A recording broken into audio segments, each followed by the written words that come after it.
मी तुझ्यासाठी काय आणलंय. हे काय आहे ती? अगं असं काय करतेस. ही पुस्तके आहेत, या पुस्तकांचं वाचन कर. इश्श, आता ह्या वयात कसं वाटेल ते? हे बघ सावित्री, तू मला लग्नाच्या वेळेस वचन दिलं होतंस. आता नाही म्हणू नकोस, हे तुला करावंच लागेल. आजपासून तुझा अभ्यास सुरू. अहो, पण लोक काय म्हणतील? किती बदनामी होईल आपली.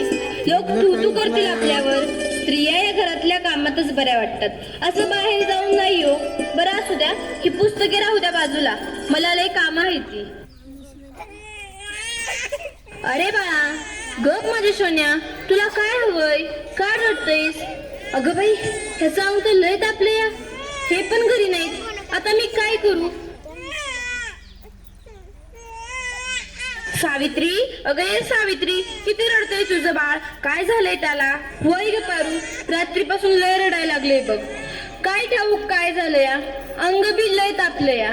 अगं सावित्री, अगं याचं अंग तर इसवणी तापलं या. होय ग पारू, आता मी काय करू? अगं सावित्री, ही तर भूतबाधा आहे, भूतबाधा. काय भूतबाधा? माझ्या लेकराला भूताने झपटलंय? नाही नाही, असं होऊच शकत नाही. होय सावित्री, असंच झालंय. याच्या पापल्या बघ कशा लाल झाल्यात. मग आता मी काय करू? हे पण घरी नाहीत. अगं तुझं पोरगं लय तापलंय, आता रडत बसू नकोस, वेळ वाया घालू नकोस. आपल्या गावाबाहेर मांत्रिक बाबा आलेत, लय जालीम उपाय करतात ते, त्यांच्याकडे घेऊन जा त्याला. वाटलं तर मी येते तुझ्या संग. होय होय, चल लवकर, माझं लेकरू लय तापलंय या. बाबा, ते बघा, एक बाई आपल्या बाळाला घेऊन येत आहे आपल्याकडे. म्हणजे आज आपली कमाई होणार. बाबा, माझ्या बाळाला वाचवा, बाबा माझ्या बाळाला वाचवा. त्याचा इस्तवासारखं तापलंय बाबा, काहीतरी करा बाबा, काहीतरी करा.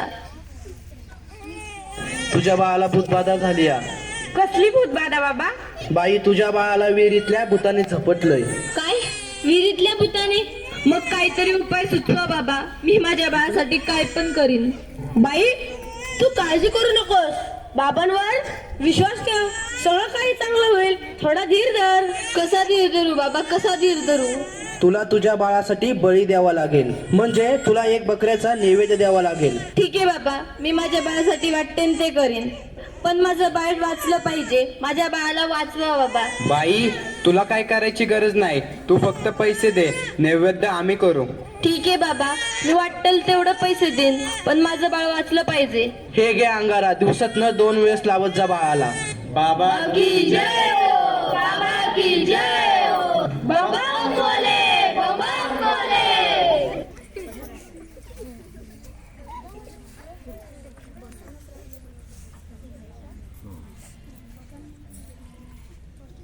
ह्याचा अजून कसं काही ताप कमी नाही झाला?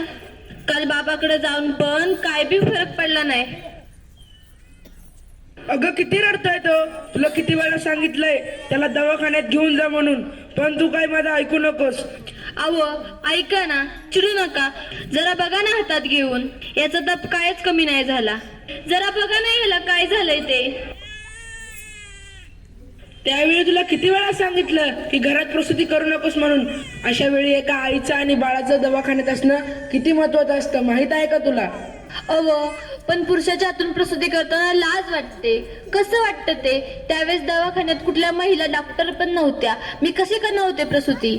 अगं याचं अंतर तव्यासारखं तापलंय, अशी कशी गाफील असतेस तू? अहो, मग काहीतरी करा ना. दादा, लवकर जाऊन वैद्यांना बोलव. हे काय करतेस तू? मी याला देवाचा अंगारा लावते. बस कर सावित्री, हा सर्व अंधविश्वास असतो. अहो, जरा विश्वास ठेवा. हे बघा, याचा ताप कमी होतोय, कपाळ पण अगदी थंड पडलं या. बघा ना जरा. उठ ना बाळा, उठ, डोळे उघड. हे बघ, तुझी मम्मी तुला बोलवतीये. उठ ना पिल्लू, आई तुला आवाज देते. उठ ना बाळा. काय झालं? अहो याला काय झालं? हा उठत का नाहीये आणि डोळे पण उघडत नाहीये. ए बाळा उठ ना, काय झालं? अहो काय झालं याला? हा असाच गप्प गप्प काय? ए उठ ना बाळा, काय झालं तुला? अहो बघा ना जरा. आणि नाही राहणार मॅडमनी. मी शिकेन, मी नक्की शिकेन. कारण उद्या एखाद्या कुणी आईला उपचाराच्या कमतरतेमुळे आपल्या बाळाला मुकावं लागणार नाही. मी शिकेन, मी नक्की शिकेन. शाबास सावित्री, शाबास. मला तुझ्याकडून हीच अपेक्षा होती.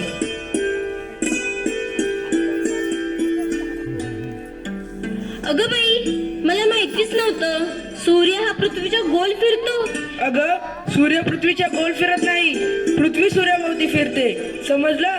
चल गावंढळ. तुम्ही मला सारखं सारखं गावंढळ म्हणत जाऊ नका हो. लाज शरम सगळी विकून खाल्ली आहे या सावित्रीने. कलियुग आहे रे बाबा, कलियुग. उद्या डोक्यावर मिरे वाटेल तेव्हा कळेल या सुभद्रावांना. असं कोणी आपल्या बायकोला शिकवतं का? सगळं जग नष्ट होईल.